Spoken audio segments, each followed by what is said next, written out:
নতুন বছরের শুরুতে আগুনে পোড়ানো হচ্ছে হাজারো পুতুল, কিন্তু এটা ধ্বংস নয়। জাপানের আওয়ানো শহরের দায়োরজি মন্দিরে চলছে শত বছরের পুরানো এক রীতি। মানুষ হাতে করে এনেছে তাদের দারুমা পুতুল। এই দারুমা পুতুল মানে লক্ষ্য, আশা আর প্রতিজ্ঞা। এক বছর ধরে যেসব স্বপ্নের সাক্ষী ছিল তারা, নতুন বছরের আগে কৃতজ্ঞতা জানিয়ে সেই দারুমাগুলো আগুনে সমর্পণ করা হয়। পুরনো লক্ষ্যকে বিদায় জানানোর প্রতীক এটি। যখন দারুমা ছাই হয়ে যায়, তার রূপ শেষ হয় আর সে আমাদের জগৎ ছাড়িয়ে যায়, বললেন মন্দিরের প্রধান পুরোহিত।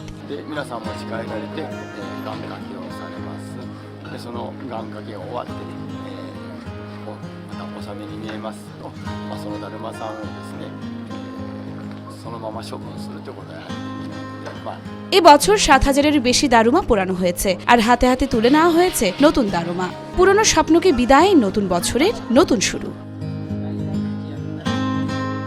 ইয়োরমা শায়ের জাহান, দেশকাল নিউজ।